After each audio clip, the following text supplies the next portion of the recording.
ہم تو رکھتے ہیں مسلمانوں کا دین، دل سے ہے خدا میں ختم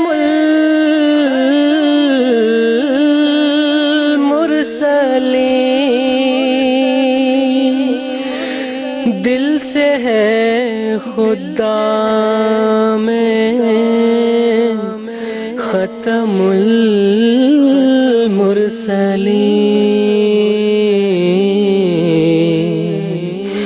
ختم المرسلین۔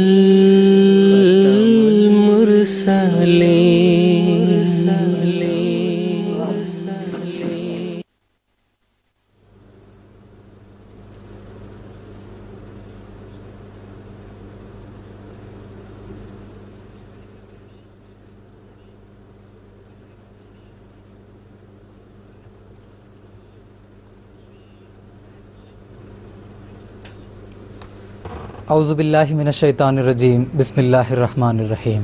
ناظرین کرام، السلام علیکم ورحمۃ اللہ وبرکاتہ۔ پروگرام راہ خدا کے ساتھ ہم آپ کی خدمت میں حاضر ہیں۔ پروگرام راہ خدا کے تعلق سے آپ جانتے ہیں کہ یہ پروگرام لائیو نشر کیا جاتا ہے، انٹریکٹیو ہے۔ آپ اپنے فون کالز کے ذریعہ ہمارے ساتھ اس پروگرام میں شریک گفتگو ہو سکتے ہیں اور اپنے سوالات پیش کر سکتے ہیں۔ اسی طرح ای میل اور فیکس میسیجز کے ذریعہ بھی آپ اپنے سوالات ہمیں ارسال کر سکتے ہیں، اور ہمارے پینل میں موجود علماء کرام آپ کے سوالات کا جوابات دینے کی ہر ممکن کوشش کریں گے۔ ہم سے رابطے کی تفصیل آپ اپنے ٹیلی ویژن اسکرین پر دیکھ سکتے ہیں اور انشاءاللہ پروگرام کے دوران بھی دیکھتے رہیں گے۔ ناظرین کرام، آج کے پروگرام کو ایک امتیازی خصوصیت حاصل ہے، اور وہ یہ کہ آج کا پروگرام بفضل ہی تعالی قادیان دارالامان سے پہلی بار لائیو نشر کیا جا رہا ہے، الحمدللہ علی ذالک۔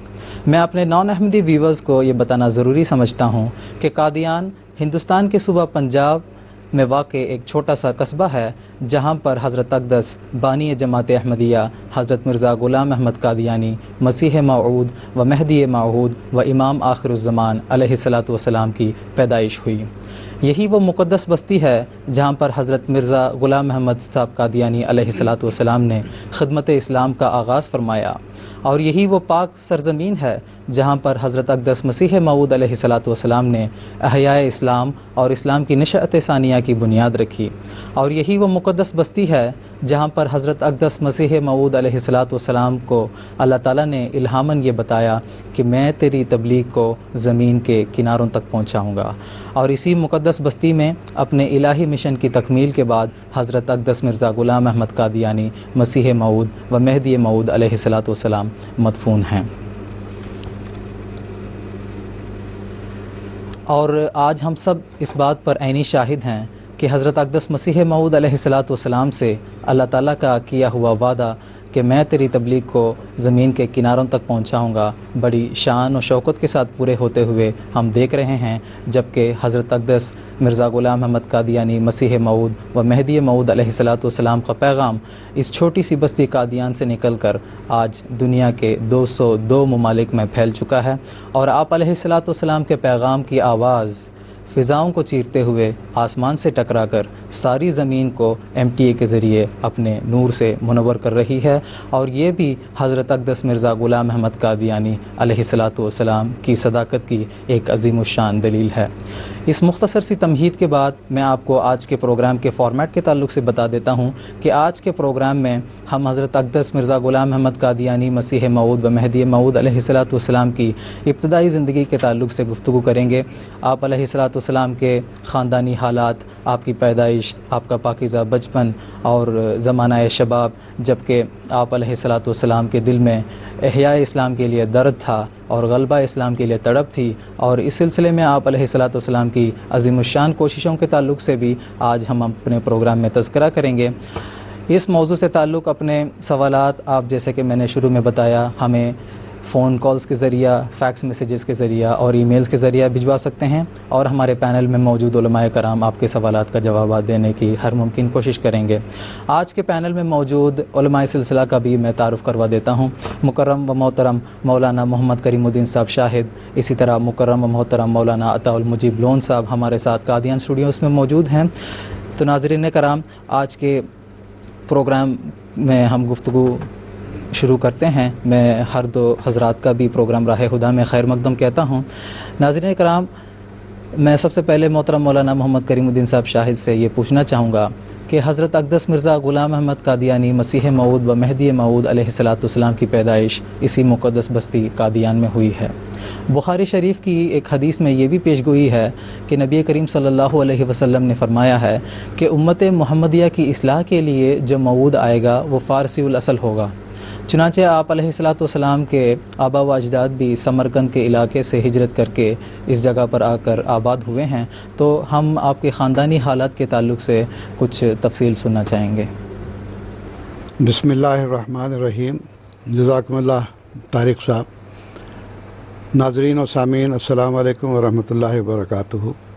جیسا کہ آپ نے سماعت فرمایا، حضرت مرزا غلام احمد قادیانی علیہ الصلوۃ والسلام کا تعلق آپ کے آبا و اجداد کے لحاظ سے اگر ہم دیکھیں تو سمرقند سے تعلق بنتا ہے، اور جیسا کہ ابھی حوالہ دیا گیا کہ سیدنا حضرت اقدس محمد مصطفیٰ صلی اللہ علیہ وسلم نے یہ پیشگوئی فرمائی تھی، جیسا کہ سورۃ جمعہ کی چوتھی آیت میں اس کا ذکر بھی آتا ہے کہ پہلے تو اللہ تعالیٰ نے فرمایا هو الذی بعث فی الامیین رسولا منہم، کہ امیین میں یعنی مکے میں عرب کے باشندوں میں قوم قریش سے حضرت محمد مصطفیٰ صلی اللہ علیہ وسلم کو مبعوث کیا، اور آپ کے ذریعے سے آنے والے انقلاب کے بارے میں آپ نے فرمایا کہ کس طرح سے ان کا کتاب سکھائے گا، حکمت کی باتیں سکھائے گا اور ان کو پاکیزگی دے گا۔ اس کے بعد اللہ تعالیٰ نے فرمایا وآخرین منہم لما یلحقوا بہم، یہی رسول پھر ایک اور قوم میں بھی مبعوث ہونے والا ہے جو ابھی ان سے نہیں ملی۔ تو روایات میں یہ ذکر آتا ہے، جیسا کہ بخاری کتاب التفسیر میں ہے، کہ پوچھا گیا یا رسول اللہ وہ کون ہے آخرین، وہ کون سی دوسری قوم ہے جس میں بعثت ثانیہ آپ کی مقدر ہے؟ تو حضور پہلے سوال پہ خاموش رہے، دوسری مرتبہ پوچھا گیا پھر بھی خاموش رہے۔ معلوم ہوتا ہے کہ اس عرصے میں حضور صلی اللہ علیہ وسلم نے اللہ تعالیٰ سے لو لگائی ہوئی تھی۔ تو جب آپ پہ انکشاف ہوا تو اس مجلس میں حضرت سلمان فارسی رضی اللہ تعالیٰ عنہ بیٹھے ہوئے تھے۔ آپ نے ان کے کندھے پر ہاتھ رکھا اور فرمایا لو کان الایمان معلقا بثریہ لنالہ رجل اور رجال من ہؤلاء، کہ دیکھو امت محمدیہ کسی زمانے میں ایسی بگڑ جائے گی کہ اس کا ایمان اٹھ کے ثریہ پر بھی اگر چلا گیا ہوگا، یعنی بے انتہا ایمانی کمزوری آ گئی ہوگی امت مرحومہ میں، تو ایسے وقت میں اہل فارس میں سے یعنی حضرت سلمان فارسی رضی اللہ تعالیٰ عنہ کی قوم میں سے ایک یا کئی اشخاص ایسے ہوں گے جو ایمان کو ثریہ سے لے آئیں گے اور دوبارہ اسلام کی نشت کا کام کریں گے۔ چنانچہ اس حساب سے جب ہم حضرت مسیح موعود علیہ الصلوۃ والسلام کے خاندان کے حالات کا جائزہ لیتے ہیں تو 14ویں پشت میں مرزا ہادی بیگ صاحب جو سمرقند سے ہندوستان آئے تھے، اور یہ ایرانی خاندان کے قوم برلاس میں سے جو ہے یہ شاہی خاندان سے تعلق رکھنے والے تھے، اور بابر ظہیر الدین بابر جو مغلیہ خاندان کی سلطنت کی بنیاد جنہوں نے ہندوستان میں رکھی، ان سے ان کو قرابت داری بھی تھی۔ جب یہ ہندوستان بابر آئے ہیں تو اس وقت ان کے ساتھ مرزا ہادی بیگ صاحب اپنے 200 یا 250 افراد کے ساتھ ہندوستان آ گئے، اور چونکہ بابر سے ان کی قرابت داری بھی تھی تو بابر نے مغلیہ حکومت نے ہم یہ کہیں کہ ان کو پنجاب کے اس علاقے میں جس کو ماجھا کہا جاتا تھا ان کو ایک سلطنت عطا کی جو قریباً 80 یا 85 گاؤں پر مشتمل تھی۔ تو یہ خاندان یہاں پر آ کر آباد ہوا۔ اس وقت اس جگہ پر بالکل جنگل اور ویرانہ تھا۔ یہی 200-250 افراد نے آ کے اس گاؤں کی بنیاد رکھی اور اس کا نام اسلام پور قاضی رکھا، اس واسطے کہ آپ کو حکمران کے طور پر یہاں مقرر کیا گیا تھا، تو فیصلے وغیرہ کرنا سب کام آپ کا تھا، تو اسلام پور قاضی کے نام سے یہ پہلے مشہور ہوا۔ پھر آہستہ آہستہ لوگوں کی زبان پر